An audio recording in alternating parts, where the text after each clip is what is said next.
Allez, bonjour à tous. On va élargir votre culture générale. Donc, c'est toujours le petit bouquin de l'Obs en rempart. Voilà.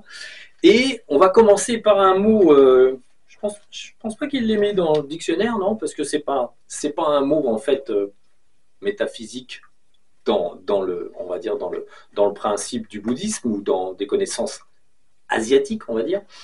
Donc, un mot qui est fort utilisé, qui a fait l'objet de beaucoup d'analyses et tout le monde a gratté, gratté, gratté. Et enfin, ce mot, en fait, c'est Elohim.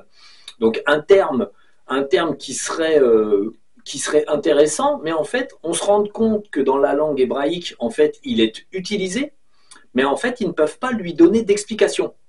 Bien qu'il y ait elle dedans, donc pseudo-lumière d'un côté, en fait, le mot est utilisé, les Hébreux ont essayé de le mettre au singulier, puisqu'ils s'en servent pour dire Dieu, Elohim, alors qu'en fait, Elohim est pluriel au départ.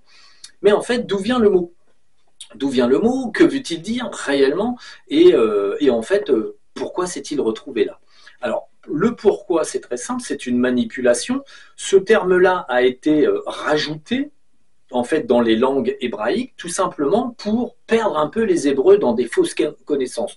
Les personnes à l'origine de ça étaient tout à fait conscientes qu'elles faisaient exprès de mettre le mot Elohim, de façon à ce que les gens répètent bêtement des choses et sans savoir ce que ça veut dire. Exactement comme le mot Dieu, Dieu ci, Dieu ça, Dieu par-ci, Dieu par-ça, et en fait c'est démiurge. Et Elohim, en fait, c'est un mot donc qui fait partie de la langue des Anunnakis, hein. Donc bon, moi je les supporte pas, donc je dis pas vraiment leur vrai nom. Puis bon, en plus Anunnakis, bon, voilà. Disons que eux, ce terme-là, Elohim, ça déterminait pas, par exemple, une divinité. Ça déterminait un explorateur, chercheur de monde. Ils avaient une caste d'individus qui venaient avec des petits vaisseaux et qui cherchaient des mondes à parasiter, bien sûr, et à exploiter. Puisqu'en fait, les Anunnakis avaient le défaut qu'ils étaient en fait mus par l'ombre, au fond, et de ce fait, ils cherchaient des planètes pour avoir des matières premières. Ils n'avaient pas une technologie suffisamment avancée pour aller dans l'éther et rapporter de l'énergie. Leur mental ne leur permettait pas, puisqu'ils étaient ombrés assez fortement. Ça leur a coûté la vie dernièrement d'ailleurs. Ils nous ont fait chier, ils sont tous trépassés. Donc bon, les Anunnakis, du coup, avaient un gars, un explorateur, qui cherchait, en fait, dans les systèmes solaires, dans l'univers, il cherchait des planètes où il y avait peut-être des petites civilisations en cours, mais surtout des ressources naturelles.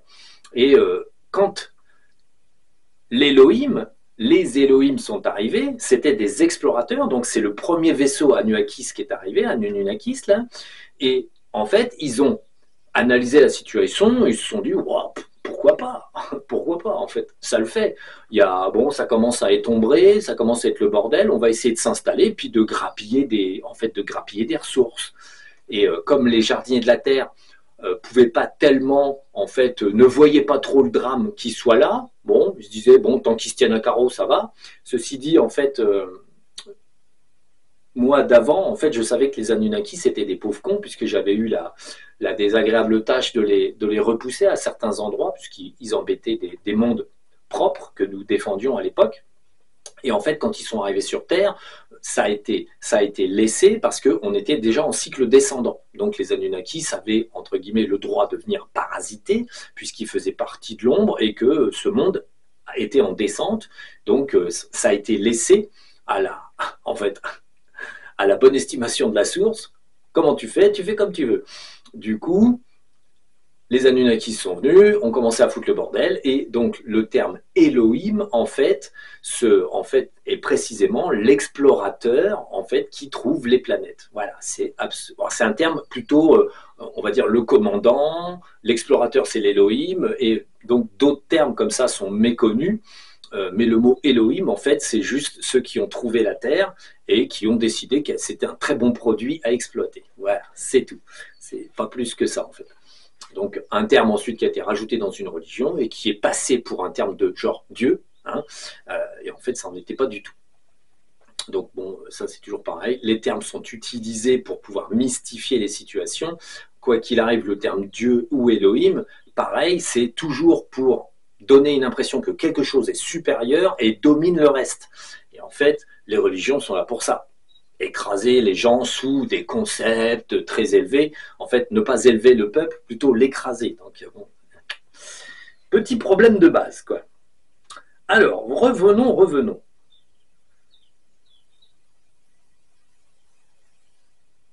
Bon, un mot, c'est le chanisme. Théorie selon laquelle on peut accéder à la qualité du Bouddha à la suite d'une révélation soudaine. Donc un matin, comme ça, vous vous réveillez et oh merde, ça y est, je suis un vrai Bouddha. Donc c'est ce qui doit arriver à une très grande partie des demeurés qui font des vidéos sur Internet et qui se prennent tous pour des grands sages et qui ont, par exemple, atteint le soi, le moi, le toi en comme ça. Donc il est vrai qu'il faut préciser que la source fait ce qu'elle veut. Et comme c'est elle qui guide, en fait, et surtout applique des règles spécifiques dans nos vies, on peut constater que parfois, le lundi matin en se levant, on est gronchon, mais le mardi matin, tout d'un coup, par exemple, le côté gronchon a disparu. Pourquoi? Parce qu'en fait, c'est la même chose que pour une compréhension assez soudaine d'un problème. On a beaucoup de gens qui, par exemple, vont avoir dans leur vie un rythme qui va tourner en rond, ils vont peut-être être alcooliques ou un truc comme ça, ils vont avoir un problème récurrent, et un jour, comme ça, sans même eux y prêter attention, cette suite d'événements va s'arrêter. Parce qu'en fait, c'est le projet de la source. La source écrit littéralement le scénario dans tous ses détails, et elle peut faire en sorte qu'un individu, parce qu'elle en a besoin, parce qu'elle a besoin de cet individu, en fait, tout d'un coup, passe d'une conscience assez ordinaire à une conscience beaucoup plus élevée. Elle va débloquer en fait sa capacité astrale, ses capacités d'éther, son ci, son ça, poum, poum, poum, elle débloque, et puis la personne subit une élévation brutale. Bon, après, il faut utiliser cette élévation brutale, on va dire, de façon cohérente. Après, si vous l'utilisez mal, ça peut coincer. Enfin, mal, c'est surtout de travers. Pas forcément pour soi, mais en fait, je dirais surtout dans la manière d'appliquer les choses. Si c'est mal utilisé, bon, ça va pas forcément donner un résultat très brillant. Donc voilà, donc le terme c'est chanisme. Donc bon, je ne sais pas si ça arrive encore très souvent de nos jours. Enfin, sur Internet, il y en a beaucoup des chaniqués. Hein. Donc bon, alors charme. Alors là, il parle de charme. Alors les charmes sont donc des charmes, ce sont des petits sorts, mais surtout des charmes. En fait, c'est quand vous fabriquez une amulette et vous mettez un charme dedans. Donc en fait, bon, c'est le côté mettre de l'énergie dans un objet ou dans une forme. Bon, ça marche, on va dire, c'est un concept qui marche. Hein. Si vous prenez un petit médaillon, vous concentrez fort dedans, vous chargez plein d'énergie positive. Effectivement, si vous donnez le médaillon à une personne, ensuite, techniquement, il est chargé positif. Ça va aider la personne, ça va lui donner un petit plus. Donc voilà, c'est des petits charmes. Il y a d'autres charmes, mais ça n'est pas le sujet. Bon, Sheng, c'est l'homme honnête, ça va. Alors le chi, donc qui est si souvent débattu, CHI, hein, donc la force vitale, tout ce qui dépend de la sphère matérielle, par exemple. Parce qu'en fait, bon, le chi, c'est pas du côté spirituel, c'est pas ce qui fait que vous allez dans l'éther. Le chi, c'est vraiment l'énergie vitale disponible à l'instant T. Bon, par exemple, la force du souffle qui correspond sur le plan inférieur à la force éthérique et sur les plans élevés à la force aurique. Donc la respiration en tant que le fait d'ingérer de la prana, hein, du prana pour certains, donc le principe c'est qu'en fait quand vous faites des exercices respiratoires, vous donnez bien sûr de la capacité pulmonaire à votre corps en faisant différents exercices respiratoires. Bon, là, je ne les citerai pas. L'Obsan les met à la fin. Bon, je ne suis pas sûr que ça soit bien utile. C'est pas forcément des exercices très forcément connus.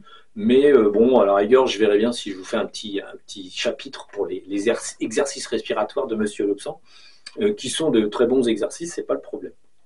Certains sont connus, d'autres moins. Donc, sur le plan physique, quand vous faites des exercices respiratoires, vous allez en fait augmenter l'énergie éthérique, donc pas de l'éther, hein, éthérique, c'est-à-dire la forme physique. Donc le corps éthérique et double éthérique.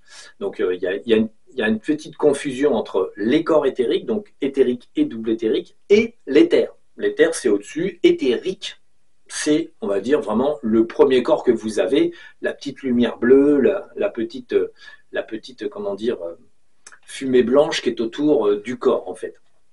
Donc, vous chargez ce corps éthérique tout simplement parce que vous respirez d'une certaine manière, donc vous donnez de l'énergie parce que vous échangez en fait de l'énergie avec la prana, et donc vous chargez le corps éthérique. Et sur le plan métaphysique, un petit peu plus haut, sur le grade en fait, des vibrations, vous purifiez entre guillemets un petit peu votre aura, vous renforcez le fond d'aura parce que pareil, vous faites passer de la prana. La prana étant du photon, le photon étant, on va dire, de la lumière. Donc, on n'est pas loin de l'éther quand même.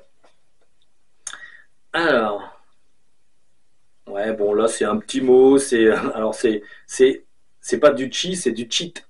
Alors ça n'a rien à voir avec la plante, ni avec ce qui se fume avec. C'est en fait un genre de conscience assez vide. Donc ça c'est des termes typiquement en fait métaphysiques. Voilà, c'est là ouais, alors c'est un mot masculin. Il est caractérisé par un manque spécifique de perception. C'est en quelque sorte être conscient sans savoir très bien ce que l'on compte faire de cette même conscience. Voilà, c'est, on va dire, quelqu'un qui peut-être augmente un petit peu des capacités, mais qui n'a pas de connaissances. Donc, il a une sorte de conscience assez vide de lui-même ou des choses autour de lui. Voilà, il y a un manque d'expérience. C'est en cours. Alors, le Chitta, c'est une forme mentale de base, mentale, comportement sur les manas. Ouais, ça, c'est pas important. Bon, le choix, là, c'est autre chose. Cicatrisation, clairvoyance. Alors, l'Obsens cite ce petit détail dans des ouvrages métaphysiques comme la Bible ou des trucs comme ça. On cite, en fait, la cité aux 9 portes. Alors, la cité aux 9 portes, c'est le corps physique, c'est tout. En fait, et parce qu'en fait, il y a des portes. Les portes, les yeux, le nez, la bouche, les oreilles. Donc, tous les orifices, entre guillemets, d'un être humain sont les orifices et les organes de perception sont, en fait, une manière de mesurer les choses autour de vous et d'appréhender la réalité. D'où la cité aux 9 portes. C'est une façon de dire le corps humain, mais en façon plus intelligente, n'est-ce pas? Connaissance directe, contemplation. Ouais, ça c'est. Alors, contemplation, en fait, c'est pas une forme de méditation.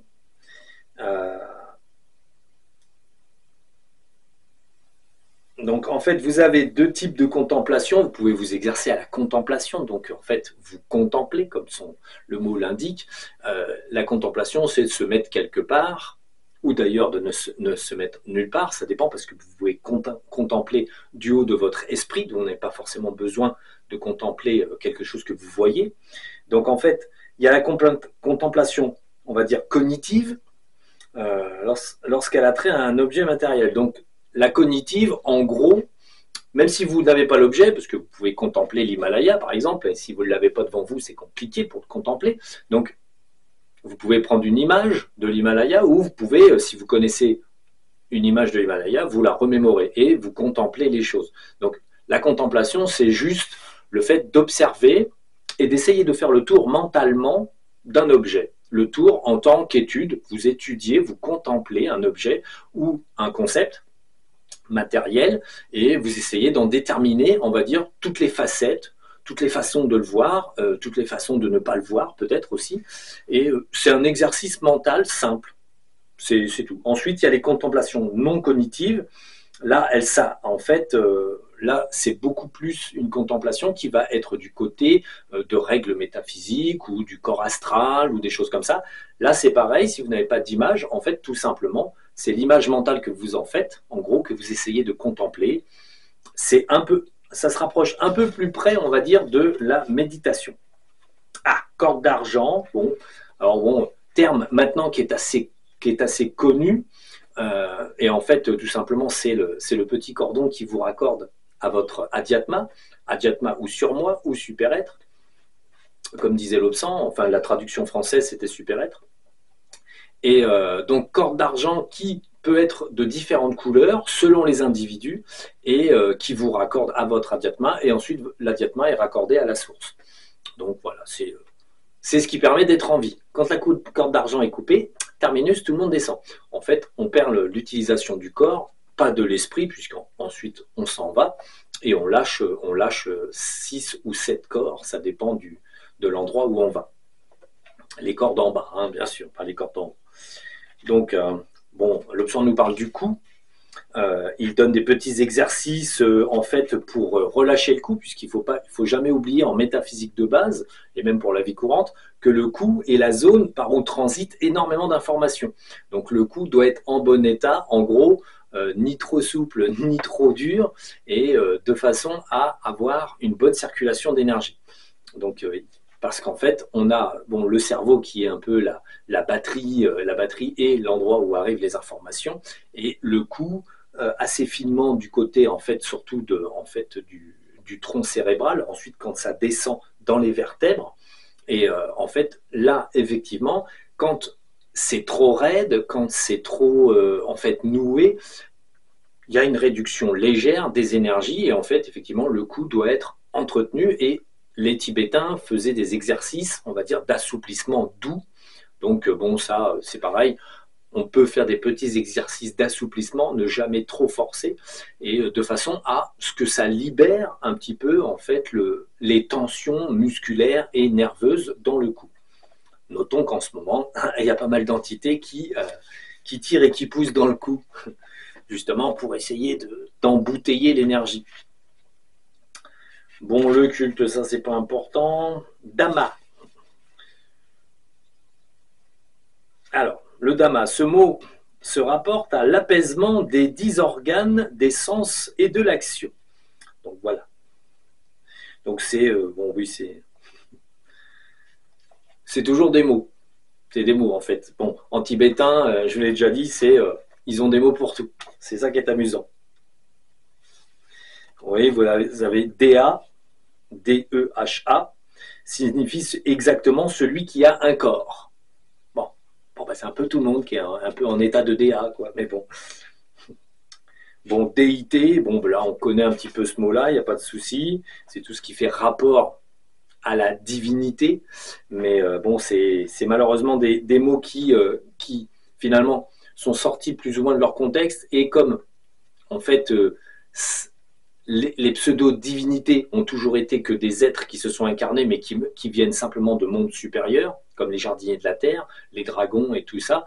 Donc l'idée de déité, bof. Si déité était, on va dire, exprimée différemment, on pourrait dire, oui, tiens, c'est une déité, donc ça veut dire qu'il vient d'ailleurs. Donc il n'est pas d'ici, il n'est pas du coin. Mais en fait, là, c'est exprimé en termes de divinité, et en fait, un être même très supérieur comme un jardinier de la Terre dans un corps de jardinier de la Terre n'est pas à considérer comme une divinité ou une déité. C'est simplement un gars qui fait son boulot, qui a un niveau spirituel plus élevé, et il fait ce qu'il a à faire. Lui-même ne se considère pas comme une déité, sinon il est sur un chemin d'erreur. Donc voilà.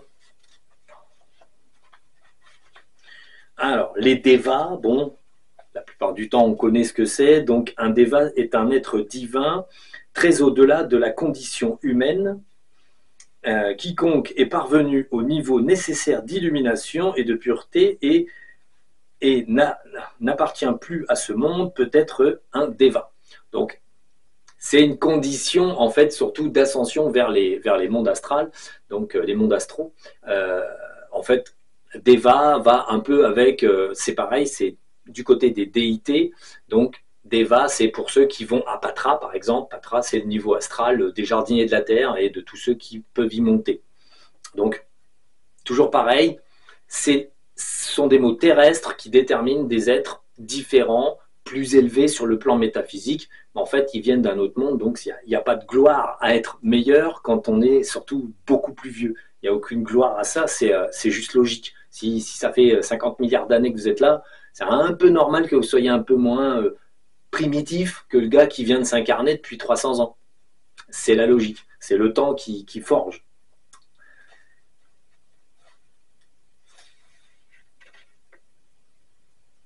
Ouais, alors là, c'est un mot compliqué. Alors, le Da, Dhanurasana. Donc, c'est des positions, en fait, là. Donc, certaines personnes, Dieu sait pour quelle raison, semblent aimer les prouesses mystico-acrobatiques. Je n'en vois pas pour ma part la nécessité. Donc voilà, on va dire par exemple, si vous vous mettez dans une position particulière, soi-disant, vous allez avoir une position mystico-acrobatique. Et en fait, dans tous les cas, le corps ne peut être considéré que comme un corps habitable et n'est pas nécessaire à l'évolution métaphysique. Une personne qui est paralysée des 4 membres peut décorporer, aller dans l'éther, peut faire tout ce qu'elle a à faire. Du moment que le cerveau fonctionne, en gros, ça marche. Et même quelqu'un qui, par exemple, aurait Parkinson ou n'importe quelle maladie qui va détruire surtout la communication avec l'extérieur, cette personne à l'intérieur peut continuer d'évoluer. Pourquoi ? Parce que son esprit est là. Elle n'a pas besoin du cerveau pour véritablement faire ce qu'elle a à faire. Moi, des personnes parfois qu'on monte qui ont été malades, en fait, on voit très bien que la personne est dans le corps, mais ne peut pas s'exprimer. Néanmoins, le corps, sert plus à rien, il n'est que là. C'est la communication entre l'esprit et le corps qui est rompue par une maladie quelconque. Néanmoins, c'est pas pour autant que la personne peut limiter son évolution. Justement, quand le corps ne casse plus les pieds, la personne peut très bien, par exemple, aller décorporer, aller dans l'éther, faire des trucs. En fait, ça ne limite pas son esprit. Et donc, on va dire, des positions mystiques, métaphysiques, se mettre en position de grand sage, n'a aucune nécessité réelle. C'est toujours pareil, c'est de la pratique pour les gens qui n'ont pas bien compris, quoi. C'est tout. Le dharma. Ce mot peut indiquer le mérite, la bonne moralité, la droiture, la vérité ou une manière de vivre. Donc voilà, c'est la discipline métaphysique, discipline même de vie courante. Le dharma, en fait, respecter la voie du dharma pour rester comme il faut, bien comme il faut. Enfin voilà, c'est le concept. Ce qu'ont certainement oublié d'ailleurs les bouddhistes de France avec toutes les histoires de pédophilie et de problèmes en tout genre qui ont lieu dans les ashrams. Hein. Bravo les gars, pour vous être plantés, mais en gros et bienvenue. Ouais, Dhoti, ouais, alors Dhoti, c'est ce que font comment ils s'appellent, les abrutis qui marchent sur des clous là. Donc, on va dire, Dhoti, c'est une forme de grand nettoyage. Et les hindous aiment bien faire ça. Ils se mettent des chiffons dans le nez, ils avalent des chiffons, puis ensuite ils les sortent et ils font passer des chiffons partout dans leur corps pour faire le grand nettoyage. Alors, précisons que le corps humain n'est pas prévu pour ça et que faire le grand nettoyage comme ça est assez déconseillé. En fait, c'est comme les purges, entre guillemets, beaucoup trop brutales. C'est-à-dire, quand on brutalise le corps, on va vite s'apercevoir, oui, on peut se persuader que c'est beaucoup mieux, mais si on brutalise le corps à travers des nettoyages à travers lequel le corps n'est pas conçu pour ça, c'est très mauvais pour le corps. Une flore intestinale, ça ne se refait pas en 30 secondes. On va dire tout ce qui concerne, je dirais, dans le corps, les flores, les choses comme ça, c'est une organisation du corps. On peut faire des cures de certaines choses parce que on pousse le corps à se nettoyer en prenant des aliments, des choses comme ça. On l'aide à purger, nettoyer, des choses comme ça. Il y a des plantes, il y a des cures de pommes, des cures de ci et de ça. Donc oui, il y a des choses qui fonctionnent. Le grand nettoyage, le dhoti, c'est avaler des chiffons, puis par exemple les sortir par le nez, les sortir par la bouche. On avale vraiment le chiffon, mais le gars, il gobe 50 mètres de petits bouts de chiffon, il se le met dans l'estomac, puis ensuite il restaure tout. Donc, bon, dans le genre mauvaise idée, c'est pas mal, ça se vaut.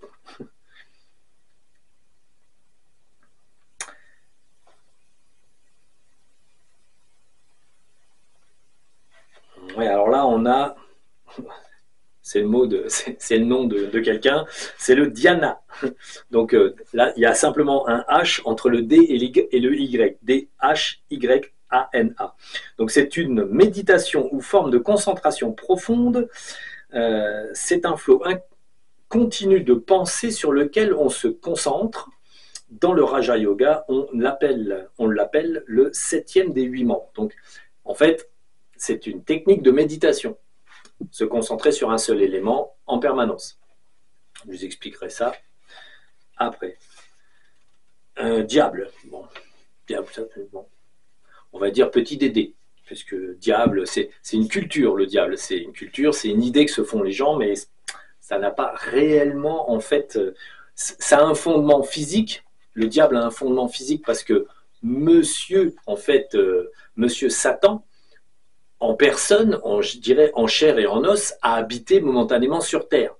C'était un opposant des jardiniers de la Terre de cet univers dans lequel nous sommes, et il a fait des bêtises, et à un moment donné, il a traîné sur Terre. C'est pour ça qu'on en a des images précises, et il reflète en fait vraiment l'image classique du diable, donc rouge, queue rouge, petite corne et tout. Donc un être assez grand qui frisait les 4 mètres. Donc voilà. Autrement, diable, c'est surtout en fait, c'est surtout quelque chose d'inventé de toute pièce, et qui fait partie en fait plutôt des petits Dédés, tout ce qu'on peut trouver dans l'astral et dans l'éther, et qui sont des petits diablotins en tout genre et toutes formes. Bon, après Lobsang y précise, quoi qu'il arrive, dans le concept de diable et Dieu, donc c'est positif et négatif. Il y a aussi l'effet de polarisation des choses qu'on pourrait rapporter au fait du bien et du mal. Donc, les diètes, je ne vous explique pas ce que c'est qu'une diète, parce que ça va. Donc, bon, là, le mot Dieu, sur lequel je suis obligé de ne pas revenir, puisqu'en fait, j'ai déjà expliqué donc, ce que c'était, le terme mot. Après, là, Lobsang, on va dire, ce sont les croyances d'avant. C'est-à-dire que Dieu est puissant, donc il y a des choses, il devait respecter des choses. Pour atteindre la qualité divine, il fallait la fidélité à Dieu. Ça, c'est un concept qui est assez enfermant quand même dans l'idée. La conformité de l'enseignement de Dieu. Qu'est-ce que nous enseigne, on va dire, un Dédé? L'association avec des êtres divins. Oui, mais lesquels? Donc, et vivre avec un Dieu. Bon, vivre avec un Dieu, c'est pareil, c'est compliqué. Sauf si on vit avec des murges tous les jours, effectivement, tout va bien. Donc bon, voilà, c'est les anciennes croyances, ça n'a jamais été remis en cause parce que c'était pas disponible à cette époque-là. Alors, ouais, ça c'est bon, c'est un mot qui n'est pas bon. Les dimensions, ça va. Allez, un petit mot compliqué. Ouais, ça c'est les. Alors là, c'est un mot compliqué, attention. En plus, on ne sait pas trop comment il faut le prononcer. Alors, ça fait DW. Donc DWA, doit. Donc Dwapara Yuga. Donc c'est les grands cycles. Donc c'est le cycle de Kali, les choses comme ça. D'ailleurs, comment elle s'appelle la petite dame qui fait des vidéos très informatives, qui est documentaliste. Alors elle s'appelle, je sais plus, j'ai zappé son nom. Encore un petit être. Là, vous voyez, quand il y a un trou de mémoire comme ça, moi j'ai une excellente mémoire, donc c'est assez amusant. Julie le couvreur. Donc, quand il y a un trou comme ça, c'est qu'il y a un petit être, à cordes, qui s'oppose à vous. Là, ne te souviens pas. Donc, Julie le couvreur, elle a fait une petite vidéo où elle explique qu'en fait, il y a donc les cycles de 864 000 ans, ouais, 864 000 ans, ouais. Et donc les Kali Yuga, les machins, les trucs, et elle dit qu'il y a des plus grands cycles, des choses comme ça. Donc les hindous étaient conscients quand même conscients, avaient l'information. Il la tenait certainement pas d'eux-mêmes, il la tenait certainement d'avant, bien avant, mais de l'époque de l'Atlantide. Donc des cycles où ils voient plusieurs millions d'années dans les cycles. Donc c'est pas mal. On va dire, ça veut dire qu'ils avaient des informations presque bonnes. Donc c'est pas mal. Donc là, c'est la conception des cycles. Oui, c'est ça. C'est les durées. L'âge de Kali, les choses comme ça. C'est les yugas, en fait.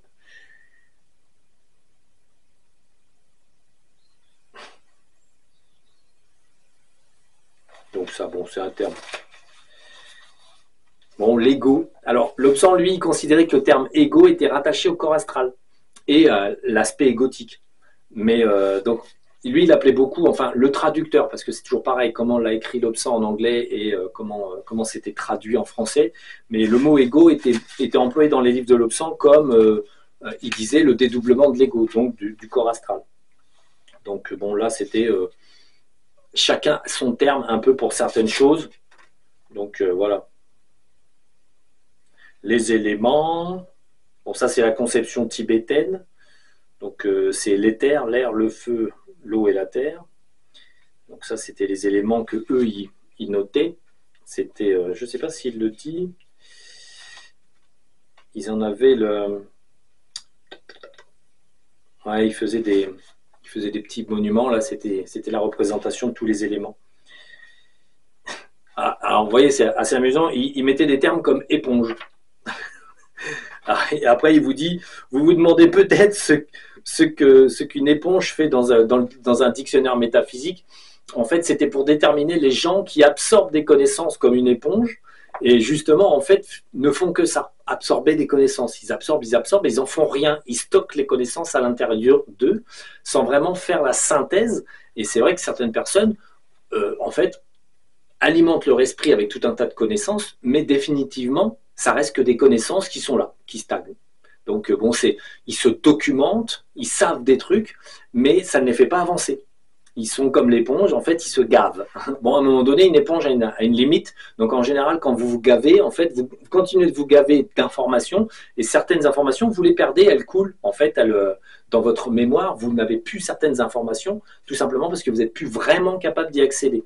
Vous gardez que les informations qui vous intéressent. Donc, l'éponge se vide d'un côté, se remplit de l'autre. Donc, bon, c'est vrai que certaines personnes font ça.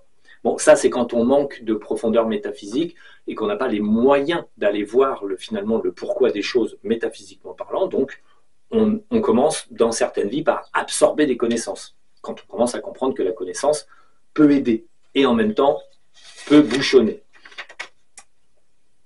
Esprit de la nature, bon, ça on sait ce que c'est. Donc, je vous mets que les mots compliqués, hein, parce que bon, après, il a mis des mots en fait simples, occultisme ou des choses comme ça, puis il redéfinit les choses. Fa, F-A, mot chinois, qui signifie la loi ou les règlements. Il indique que si l'on veut faire des progrès satisfaisants, on doit suivre les bons préceptes. Tant que vous n'aurez pas progressé, vous devrez revenir dans ce monde lugubre. Bon, Lobsang n'aimait pas trop être dans le coin. Il ressentait, on va dire, comme il allait beaucoup dans l'astral, il ressentait le décalage entre l'astral et le monde physique et il estimait qu'ici, il n'y avait rien à faire de bien intéressant. Donc bon, c'est parce qu'il avait été très malmené physiquement, je dirais. Fantôme. Donc là, le faux Chiao, mot chinois, en fait, c'est le concept du bouddhisme. Le faux tuer signifie l'enseignement bouddhiste. Donc, c'est les mots chinois parce que Lobsang parlait le chinois, parlait le tibétain, encore qu'il avait été obligé de le mettre de côté pour pouvoir écrire.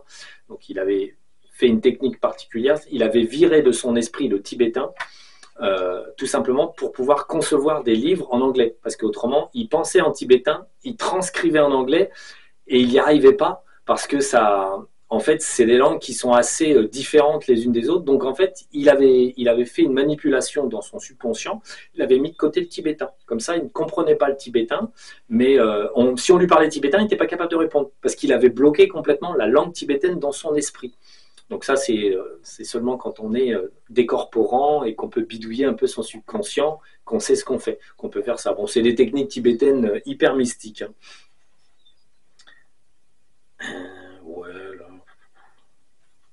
Donc là, il donne en fait des étages entre guillemets de puissance, de choses comme ça. Là, il parle des forces, en fait, des forces. Bon, la force naturelle.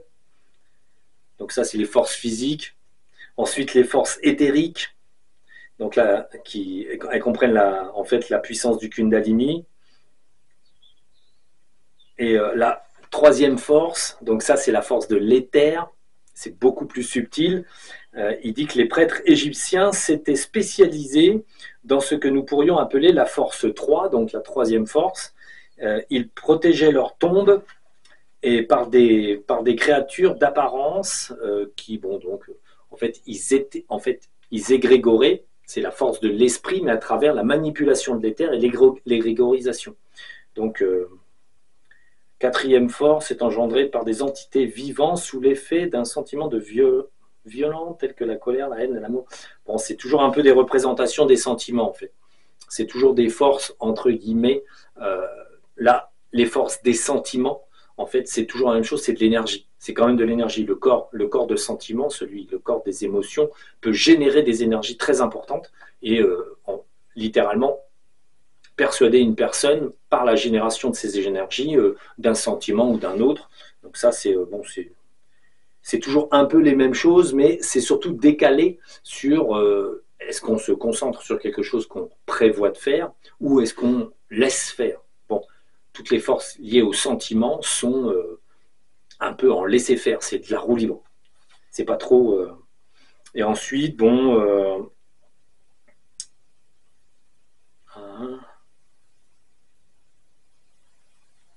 Bon, après, il dit que les sentiments sont tout aussi puissants en fait que les forces de télépathie, voyance, psychométrie et autres.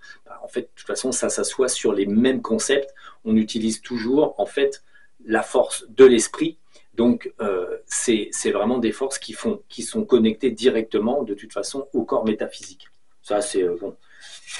Je dirais que lui, les Tibétains aimaient bien différencier chaque chose. Ils faisaient des petites cases. Mais en fait, en réalité, pour ce qui est de faire des égrégores, d'avoir des sentiments et de générer des forces liées aux sentiments ou de faire de la télépathie, on est toujours sur la puissance de l'esprit. Donc là, on puise à l'intérieur de soi-même, donc on puise dans l'éther. C'est ça qui est amusant.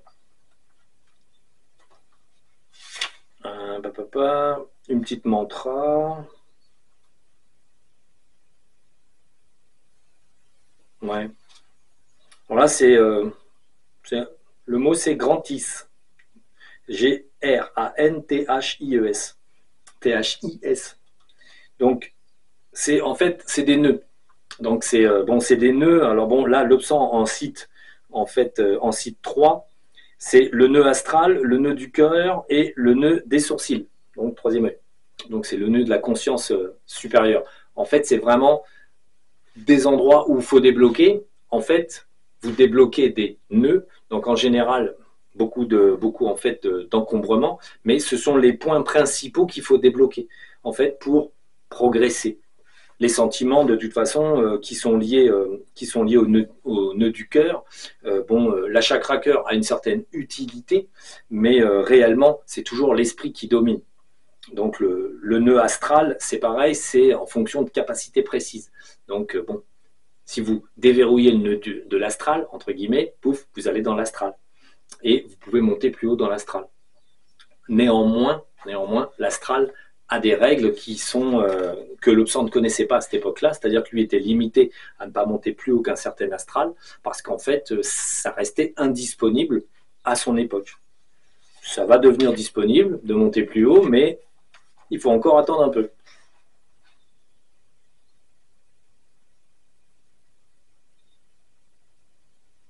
Ouais, ça, c'est un mot de base. Bon, gourou. Donc, gourou, bon. Alors, parce que en métaphysique tibétaine ou quoi que ce soit, le mot gourou, c'est un mot précis, c'est un mot sérieux, en fait. Il est passé dans le vocabulaire humain classique de la rue, hein, mais à l'origine, c'est quand même un grand maître qui a eu l'éveil de sa Kundalini et tout ci, tout ça, qui a validé toutes ces petites croix et qui est arrivé à un niveau où on peut considérer qu'il peut commencer à donner en fait sa connaissance parce qu'il a atteint le niveau qui est nécessaire à voir les problèmes de l'élève pour pouvoir en fait échanger des connaissances. Donc c'est des concepts un peu à l'ancienne qui ont été 1000 fois repris. malheureusement, est transformé, gourou ci, gourou ça, gourou pâti mes couilles, là, enfin bon, ils sont tous gourous de quelque chose, mais c'est surtout gourous de leur porte-monnaie, quoi. Donc bon, gourou, hein. Après, vous avez gourou, gourou baï, donc ça, c'est l'élève du gourou. Donc bon, c'est des mots. Alors, qu'est-ce qu'on a de...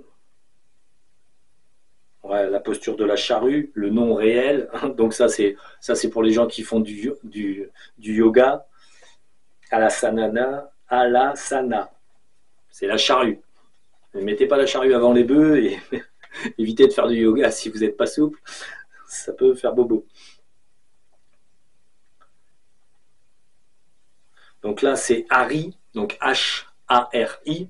Donc là, on rentre dans le domaine en fait, des mantras et des sons, en fait. Donc là, on donne parfois ce nom à Vishnu. En réalité, Hari veut dire enlever. Et cette association d'idées entre le nom de Vishnu et l'action d'enlever provient du fait que l'on attribuait jadis à Vishnu le pouvoir d'enlever aux hommes leurs défauts et leurs péchés. Donc voilà, c'est... Donc après, il y a en fait Haribol, signifie chante le nom du Seigneur pour être purifié et lavé de tes péchés. Donc ça reste dans le enlever. Donc après, il y a Hari-Oum. Donc là, bon, ça c'est une petite mantra qui est psalmodiée en fait assez fréquemment par les bouddhistes. Et vous pouvez faire Hari-Oum, et en fait, véritablement, Hari-Oum, il faut détacher en fait les syllabes et vous pouvez moduler, vous pouvez faire un Hari-Oum grave ou aigu. Et ça, c'est à votre volonté. Et surtout, ce qui est intéressant, c'est de quand on fait une mantra, parce que là, Hari-Oum, en fait, augmente l'énergie générale de votre corps et de votre esprit. En fait, si vous vous sentez pas top, un peu vaseux, vous pouvez faire des Hari-Oum, soit dans votre tête, ça marche aussi, c'est assez amusant. Si vous faites Hari-Oum dans votre tête, vous le répétez, en fait, ça va fonctionner pas tout à fait pareil que physiquement, mais il y a quand même une élévation des vibrations, c'est ça qui est amusant. Donc le Hari-Oum, en fait, il booste un grand coup, et le mieux, c'est toujours de faire sur une expiration longue le Hari-Oum.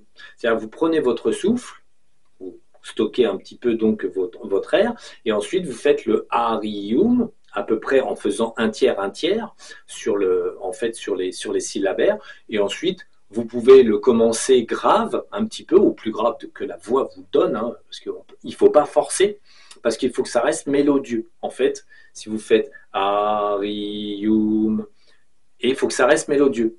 Si vous forcez votre voix, ça va faire quelque chose de non mélodieux, donc c'est moins efficace. Et puis il faut pouvoir le faire un petit peu. Vous pouvez étudier la mantra Hari-Oum en fait en la faisant, et en fait ensuite vous cessez de la faire et vous écoutez. Et si vous écoutez, vous verrez qu'il y a des sons qui arrivent parce que ce sont des sons énergétiques. C'est une bonne mantra. Une mantra en fait pour se requinquer, je dirais énergétiquement parlant. Bon, le Hatha Yoga, ça, bon, c'est du yoga.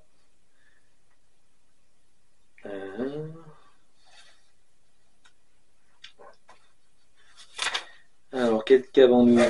Hypnose, auto-hypnose, tiens, ça. Il parle un peu de l'auto-hypnose, des choses comme ça. Donc, à cette époque-là, bon, c'était pas encore trop connu les termes, même pas du tout. Donc là, vous avez Shakti. Donc c'est une façon un peu plus compliquée de dire volonté. Mais l'Ishak Shakti, en fait, c'est véritablement quand vous réussissez, et surtout votre Adhyatma et la source vous permettent d'utiliser votre volonté pour développer quelque chose. Dans l'éther, par exemple, de pouvoir couper un dédé, de pouvoir enfermer un dédé, de pouvoir casser un être multicorde, en fait, briser sa corde d'argent, par exemple. On utilise Ishak Shakti, c'est-à-dire c'est une volonté particulière, c'est-à-dire ça vous permet de vous projeter dans l'énergie, autant sur le plan physique aussi. Par exemple, si vous vous fixez un défi physique, vous allez en fait engendrer une volonté personnelle de faire la chose et il faut mettre de l'énergie mentale en fait pour réussir à faire quelque chose de physique.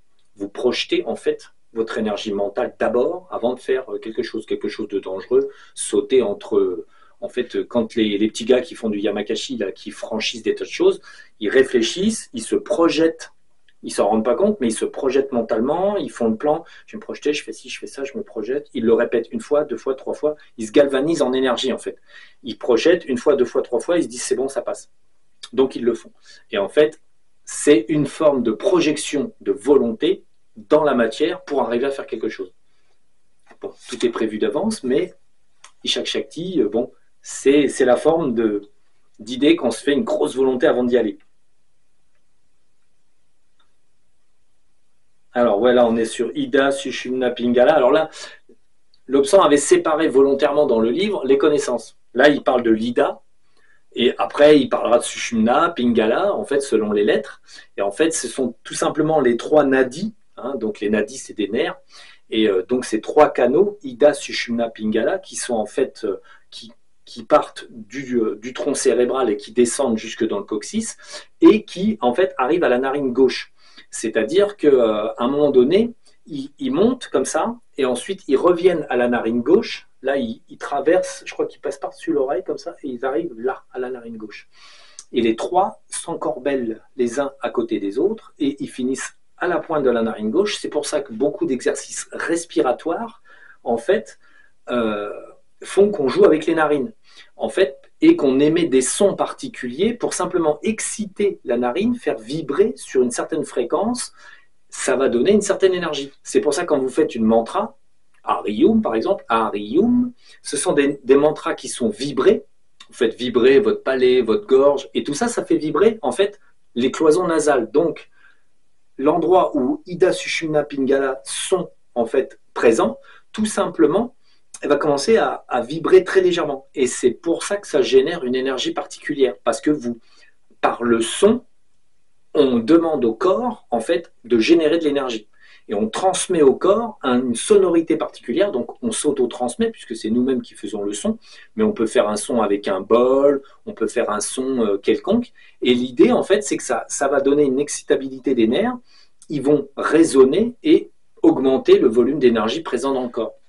Donc Ida étant l'un des trois canaux métaphysiques, bon, qui se réfère en fait tout simplement, véritablement, dans la colonne vertébrale, vous avez trois canaux nerveux, le principal au centre, le tronc vraiment le centre, et les deux sur les côtés, Ida, Sushumna, Pingala. Donc bon, c'est les noms de là-bas, mais ça existe dans le corps physiquement. Ignorance. Bon, je ne sais pas s'il y a il vaut mieux ignorer qu'on ignore, c'est moins douloureux. Donc là, il parle de l'imagination, puisqu'en fait,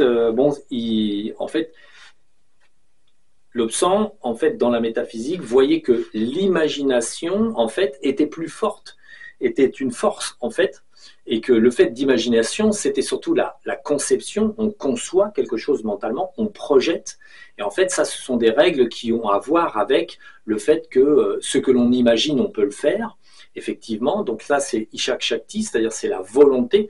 Vous avez la volonté de faire quelque chose, vous vous imaginez que vous pouvez le faire, de ce fait, a priori, ça peut arriver. Vous pouvez quand même imaginer $1 million et ne pas l'avoir parce que ça, la source ne voulait pas. Donc il y a quand même toujours une limite à ce qu'on peut faire. C'est surtout des domaines d'expérience dans lesquels on peut en fait rentrer. L'imagination, c'est le domaine de l'éther, puisque l'imagination, c'est l'esprit qui vous le fournit. Et en fait, vous pouvez du coup imaginer quelque chose. C'est le même concept en fait, pour décorporer. On s'imagine qu'on va faire ci, on s'imagine qu'on va faire ça, et ça peut donner un résultat. Donc, l'imagination est un moteur énergétique parce que on préconçoit qu'on est en train de faire quelque chose. On commence à prévoir et à, quelque part, dessiner à l'avance ce qu'on va faire. L'imagination est créatrice. Dans la mesure où vous respectez les règles que la source, sans que vous le sachiez, vous a dictées.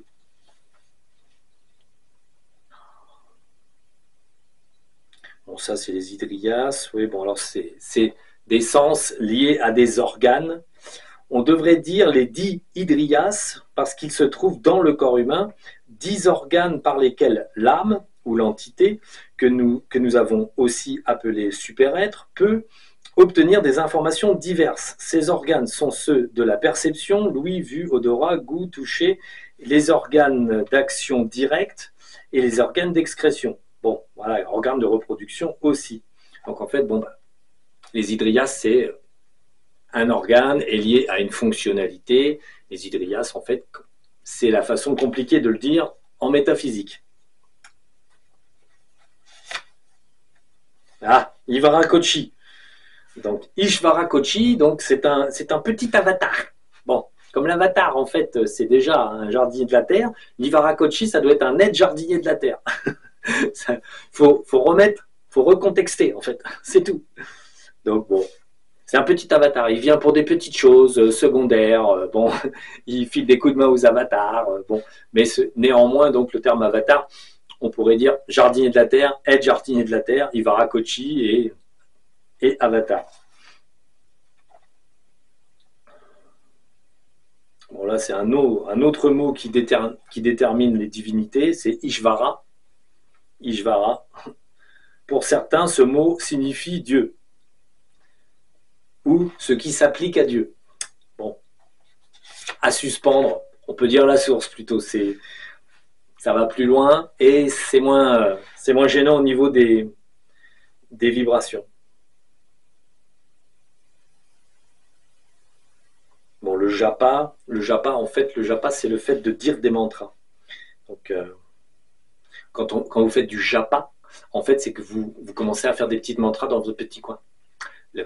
Vous jappez. En fait, c'est marrant parce qu'en France, on dit japper, mais là, c'est le mot pour effectuer des petites mantras, faire du japa, entre guillemets, c'est faire par exemple Om Mani Padme Hum, mais dans son petit coin, quoi.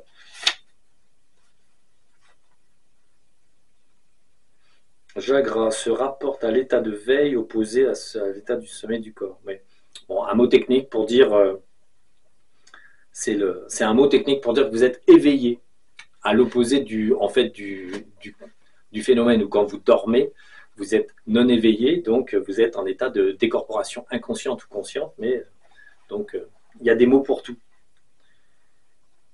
Donc, bon, ça c'est un. Jnana.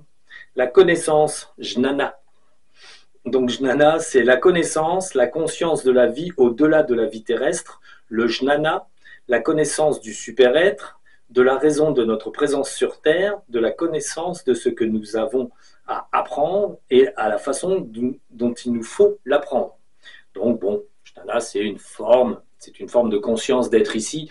On va dire, c'est un degré d'évolution chez les humains. Il y a des humains qui font les choses en direct, ne se posent pas de questions, et il y a des humains qui commencent à entrevoir qu'il y a autre chose, en fait, et que de ce fait d'être sur Terre, bon, ils agrandissent leur conscience et finissent par voir qu'effectivement, il y a bien un peu des buts, des raisons, des connaissances à engranger, et en fait, le jnana, c'est cette forme de conscience. En fait, quand on commence à étendre un petit peu l'étendue de ses connaissances et voir que, effectivement, on n'est pas que là pour manger et dormir.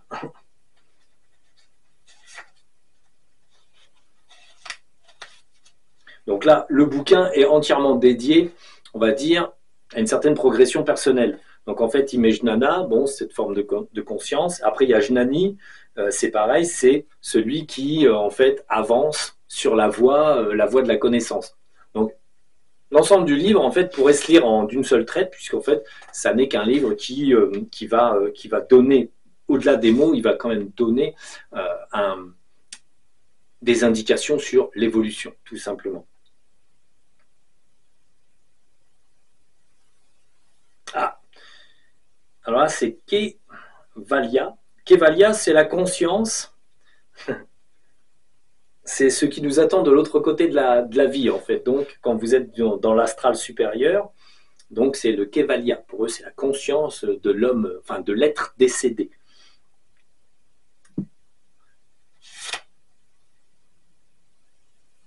Bon, Bon, le kama signifie les désirs, les appétits insatiables. Donc, bon, c'est pas la karma, c'est le kama. Donc, quand vous êtes... Et après, il met karma. Donc, le kama, c'est le fait de manger, boire, fumer, bon, les appétits en tant qu'ils vous clouent un peu sur terre. Après, il vous parle de la karma. Bon, là, la karma, tout le monde sait ce que c'est, mais en fait, malheureusement, ça n'existe pas. Là, on peut dire que la karma a été... c'est le dévoiement d'un effet énergétique classique. Là, on va expliquer, là, la karma, bon, c'était soi-disant une pseudo-dette. Hein, vous avez une dette positive ou négative, hein, c'était bien. Hein, vous aviez un petit compte en banque avec des petits zéros ou moins de zéros. Mais en fait, certainement qu'au départ, ça a été dévié du sens originel parce qu'en fait, par exemple, quand vous avez une vie antérieure, il vous arrive une bricole. Cette bricole, en fait, va faire qu'il y a des petits dédés. Bon, par exemple, vous êtes une femme, vous dites la bonne aventure et vous prescrivez des plantes, vous soignez les gens du coin, vous accouchez les bébés. Enfin, vous êtes en fait la sorcière du coin. Donc, précisément, en fait, là, sur une vie comme ça, bon, vous faites du bien aux gens, bon, ça, bien. Et puis, bien sûr, quelqu'un va vous dénoncer pour sorcellerie, à l'époque dite. Et vous allez vous faire un procès débile, vous allez vraiment sentir que ça sent pas bon, vous allez vous faire torturer, et ensuite on va gentiment vous exécuter, vous brûler, vous noyer, vous lapider, donc une mort très joyeuse. Et pendant tous ces événements finaux où vous allez souffrir et vous allez en fait en vouloir peut-être aux autres, il va se passer des problèmes énergétiques. Et ces problèmes énergétiques, ça va être des petits dédés qui vont rentrer en vous quand vous allez avoir peur, la colère, parce que vous allez voir dans l'assistance des gens que vous avez soignés, des femmes que vous avez accouchées, qui vont être là, oh la sorcière. Donc en fait, vous allez être dégoûté, vous allez être colère, vous allez en fait engendrer énormément de sentiments. Ces sentiments, effectivement, un siècle, 2 siècles ou 3 siècles plus tard, on peut les retrouver comme handicap dans la vie quotidienne. C'est-à-dire que les personnes que nous, on nettoie, parfois sur les corps énergétiques, surtout sur celui en fait émotionnel, on va avoir des gros points émotionnels avec, qui peuvent induire des maladies, des maladies ou des problématiques physiques. Et en fait, c'est parce qu'il y a une énergie qui va s'être condensée, rester sur la personne et se refiler d'une vie à l'autre. Entraînant des désagréments, parce qu'en fait, il va y avoir un stockage, bien sûr, de petits dédés qui va s'être bourré là-dedans parce que vous êtes mort dans d'atroces souffrances. Donc, eux, les dédés, ils en ont profité pour vous polluer à mort.